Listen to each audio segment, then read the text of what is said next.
विश्व भर में लोगों से कहना चाहता हूं, कम मेक इन इंडिया।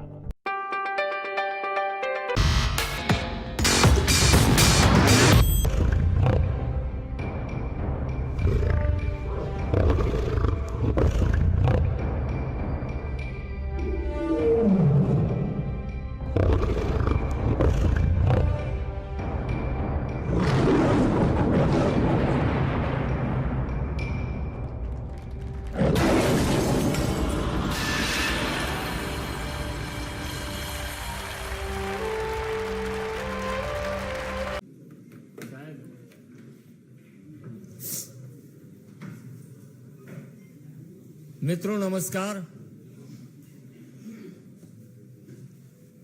आज विशेष रूप से भारतीय जनता पार्टी के वरिष्ठ नेता, दिल्ली प्रदेश भारतीय जनता पार्टी के पूर्व अध्यक्ष माननीय मनोज तिवारी जी दिल्ली में मचे लूट पर यह एक विशेष प्रेस कॉन्फ्रेंस आयोजित है और साथ में है अपने माननीय राष्ट्रीय प्रवक्ता शाहजाद पूनावाला जी।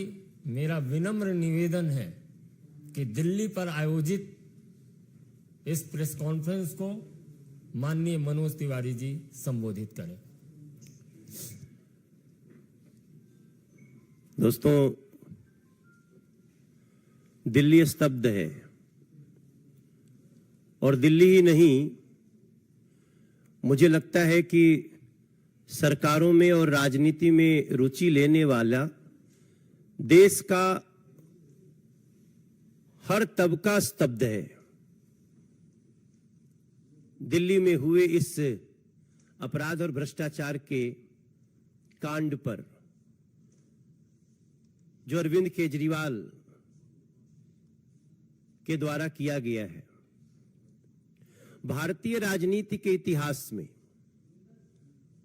मैं एक बहुत महत्वपूर्ण बात की तरफ सबको ले जाना चाहता हूं कि भारतीय राजनीति के इतिहास में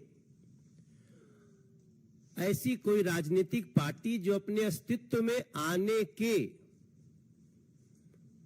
सबसे कम समय में लूट और भ्रष्टाचार का कीर्तिमान स्थापित कर दिया हो, तो उसमें एकमात्र राजनीतिक पार्टी बन गई है आम आदमी पार्टी, अरविंद केजरीवाल की पार्टी। ये कहते हुए मुझे जरा भी संकोच नहीं है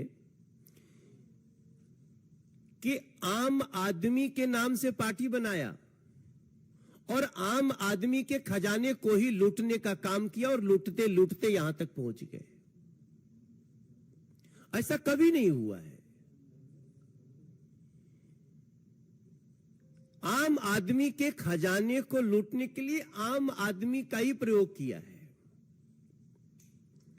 और हम पहले से कहते आ रहे हैं कि ये जितने भी घोटाले दिल्ली सरकार के हुए हैं,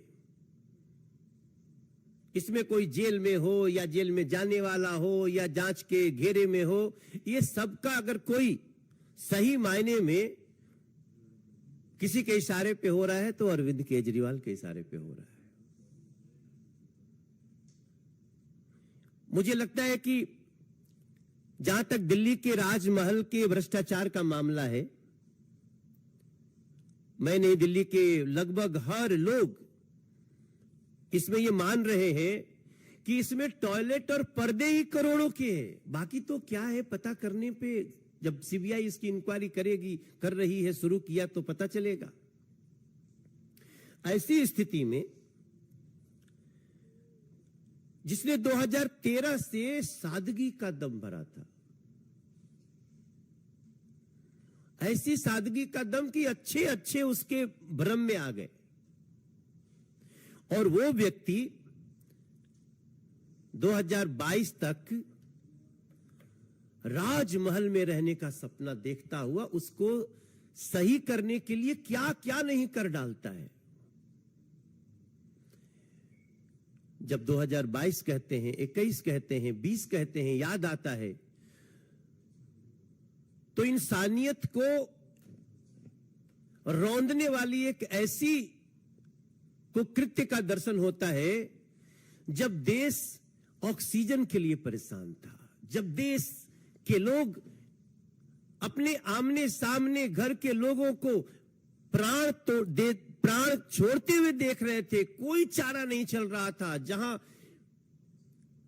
एक दूसरे को बचाने के लिए दुआओं का भी समंदर था, उस समय एक अरविंद केजरीवाल नाम का व्यक्ति दिल्ली का मुख्यमंत्री अपना राजमहल बनाने में लगा था। कैसा वो दिल, कैसा वो मन, कैसी वो सोच, ये सारी चीजें इस सीबीआई की जांच शुरू होने के बाद याद आ रही है। हमें इस मामले में सीबीआई की जांच की मांग हम लगातार कर रहे थे, क्योंकि जब सीबीआई जांच करेगी तभी उन सारी चीजों का पता चलेगा कि रात में क्यों किसी अधिकारी के कमरे को खोल करके वहां से फाइल चुराने की कोशिश हुई, साक्ष्य को नष्ट करने के प्रयास हुए। ऐसी स्थिति में हम उम्मीद करते हैं कि इस जांच से जनता के सामने राजमहल की सच्चाई आएगी।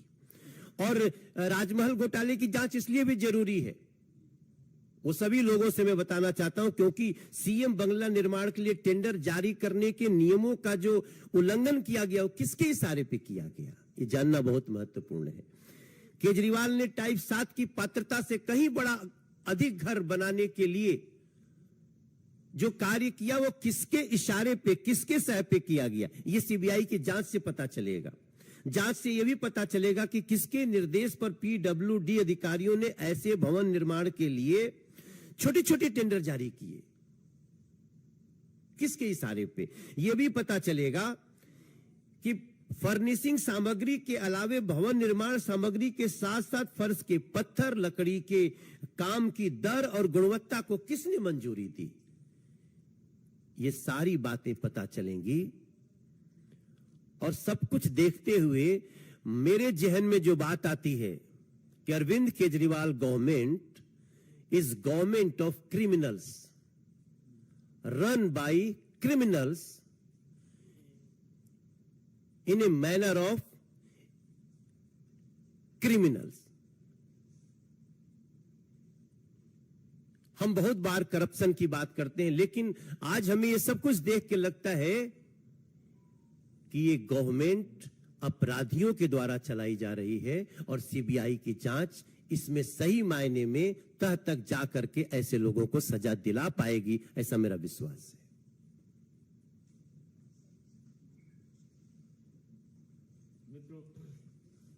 शाहजाद जी भी अपनी बात रखेंगे। माननीय शाहजाद पूनावाला जी। मित्रों, ये पूरा का पूरा प्रकरण केवल एक घर के रेनोवेशन का नहीं है, बल्कि मानसिकता के रेनोवेशन का है। जिन लोगों ने राजनीति में ये कस्में वादे लेकर आने का काम किया था कि हम छोटे घर में रहेंगे, हम वीवीआईपी सिक्योरिटी नहीं लेंगे, हम छोटी गाड़ी से चलेंगे, हमें तो केवल 2 रूम का घर चाहिए और क्या चाहिए, पैर पसारने की जगह चाहिए।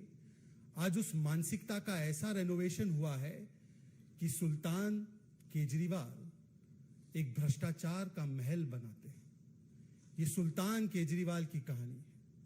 और सुल्तान केजरीवाल ने जब दिल्ली की जनता ऑक्सीजन के लिए, दिल्ली की जनता वेंटिलेटर के लिए, दिल्ली की जनता की रसोइयां बंद थी, जब दिल्ली के लोग त्राहिमाम कर रहे थे कोविड के काल में, तब सुल्तान केजरीवाल ने एक फतवा जारी किया कि मेरा भ्रष्टाचार का बड़ा महल बनेगा। और उस फतवे के बाद किस प्रकार से वियतनाम से फ्लोरिंग आई, करोड़ों रुपए की। पीडब्ल्यूडी का आप देख लीजिए, किसी के भी घर पे ज्यादा से ज्यादा अगर लगता है तो मकराना मार्बल, और वो भी हाई क्वालिटी का मार्बल होता है, राजस्थान से आता है मकराना। पर मकराना मार्बल ताजमहल में तो लग सकता है, सुल्तान केजरीवाल के भ्रष्टाचार के महल में मकराना मार्बल लगेगा। उन्होंने कहा वियतनाम का सफेद मार्बल आएगा। हमारे घर में पर्दे लगते हैं, 200, 300, 400 रुपए के पर्दे लगते हैं, 500 रुपए का मैक्सिमम, 1000 रुपए का बहुत बड़ा हो गया। तो यहां पर 8-8 लाख का एक पर्दा, 8 लाख रुपीस का पर्दा।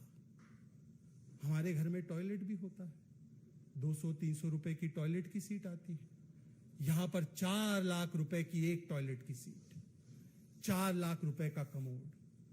कल्पना कीजिए, 60 लाख रुपए खर्च किए गए रसोइयां बनाने में, और एक नहीं अनेक रसोइयां बन रही थी। 4-5 सदस्य हैं उनके घर में, 15 टॉयलेट बने। 15 टॉयलेट 4-5 लोगों के बीच के लिए 15 टॉयलेट, और हर टॉयलेट में पाउडर रूम भी बना है। अब सोचिए पाउडर रूम क्या होता है। टॉयलेट के भीतर घुसने ही वहां पर कैसे शर्ट लगानी है, कैसे मेकअप करना है, उसके लिए उसको पाउडर रूम कहते हैं। तो 15 पाउडर रूम भी बने, उसके ऊपर 15 लाख खर्च हुआ। यह केवल अश्लील खर्च का मामला नहीं है दोस्तों, यह अश्लील खर्च के साथ साथ भ्रष्टाचार का भी सीधा सीधा मामला है। क्योंकि अभी जैसे हमारे सांसद साहब बता रहे थे, मनोज जी बता रहे थे, सारे रूल नियमों को बाईपास किया गया। आपको पता होगा कई मीडिया के लोगों ने स्टोरी भी की है, और इसी मंच से वो स्टोरी हमने उस पर पीसी भी की है हमारे अलग अलग नेताओं ने दिल्ली के, कि हर खर्च को 10 करोड़ के नीचे रखा गया। 9,99,999 रुपए रखा गया, ताकि 10 करोड़ पार होते ही जो प्रक्रिया आती उसमें वो प्रक्रिया से बचा जा सके। आज इसीलिए ये दिल्ली की जनता की जीत है, क्योंकि दिल्ली की जनता लगातार दिल्ली प्रदेश भारतीय जनता पार्टी के नेतृत्व में मांग कर रही थी कि किस प्रकार से इस पूरे मामले में सीबीआई की जांच हो। पहले सीएजी की भी जांच हुई, तब भी इन्होंने विक्टिमहुड कार्ड निकाला। आज सीबीआई की जांच हुई है, देख लेना 5-10 मिनट के बाद अब ये सारे लोग मिलकर बोलेंगे, देखिए हमें प्रताड़ित किया जा रहा है, हमें दबाया जा रहा है, हम इधर अच्छा काम कर रहे हैं, हम उधर अच्छा काम कर रहे हैं, इसीलिए विक्टिमहुड कार्ड आएगा। परंतु आज विक्टिमहुड कार्ड का नहीं, आज समय है रिपोर्ट कार्ड देने का। अरविंद केजरीवाल जी, रिपोर्ट कार्ड दीजिए अपने भ्रष्टाचार का। शराब घोटाले में मनीष सिसोदिया, आज भी कोर्ट ने उनको अंदर रखा है। क्या कोर्ट विंडेटा कर रहा है? और शराब घोटाले में तो कांग्रेसी, आप ही के नए नए मित्र, जिनके साथ आपकी किस प्रकार की खटास है पंजाब से लेकर हर जगह पर, उन्होंने उसका स्वागत किया। बस घोटाला, कक्षा घोटाला, जिसको स्वयं मनोज जी ने उठाया था बहुत बड़े पैमाने पर, और अब शीश महल घोटाले पर भी जिस प्रकार से एक के बाद एक सारे तथ्य सामने आ रहे हैं, तो आज अरविंद केजरीवाल जी को बताना चाहिए कि फाइलें छिपाने की, फाइलें हटाने की नहीं, अब रिपोर्ट कार्ड दिखाने की बारी है। और आज दिल्ली की जनता सब एक स्वर में इसका स्वागत कर रहे हैं कि इसमें सीबीआई की जांच की शुरुआत हुई है। इस पूरे प्रकरण का सरगना सुल्तान केजरीवाल है। उनके भ्रष्टाचार के महल में जिसने भी लूट खसोट की है, उनको जवाबदेही देनी पड़ेगी। सरगना माने मित्रों- किंग पिन हाँ, किंग पिन। मित्रों, अपनी ओर से हमने विषय रख दिया है दिल्ली के विषय पर। अब आप इस विषय पर कोई भी प्रश्न पूछ सकते हैं। जी, मेरा सवाल ये है कि टाइम्स नाउ, नवभारत और टाइम्स नाउ ने ये पूरी खबर दिखाई। अब सीबीआई ने पी रजिस्टर कर लिया। आपको लगता है कि जब जांच आगे बढ़ेगी, डॉक्यूमेंट्स जब हैंडओवर होंगे पीडब्ल्यूडी के, तो जांच के दायरे में दिल्ली के मुख्यमंत्री अरविंद केजरीवाल आएंगे? 100% आएंगे, क्योंकि सीबीआई के जांच को अपने पास लेने से पहले जितनी चीजें आ गई हैं, और इवन मैं धन्यवाद देना चाहता हूं आपके चैनल को और मीडिया को थैंक्स करना चाहता हूं। बहुत ऐसे केसेज हैं जहां मीडिया ने वो काम करके दिया है जिसके आधार पे बड़े बड़े अपराधी पकड़े गए हैं। तो इस केस में जिस प्रकार से सारा कुछ design by Arvind Kejriwal, plan by Arvind Kejriwal, और जो कुछ हुआ है वो स्वयं जिसके लिए हुआ है वो अरविंद केजरीवाल। तो मुझे पूरी तरह से लगता है कि अब इनका बचना बहुत मुश्किल है।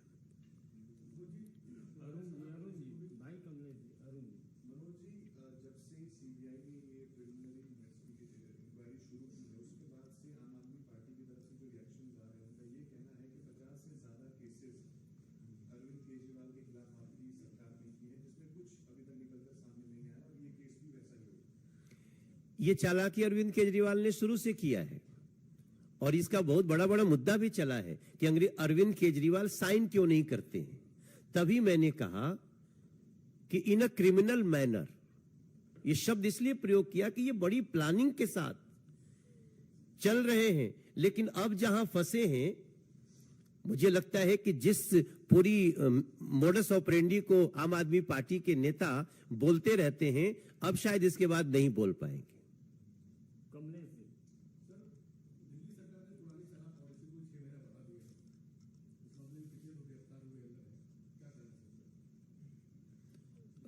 एक्सक्यूज मी, देखिए, अगर मैं अनुमति हो तो ये तो स्पष्टीकरण हो गया।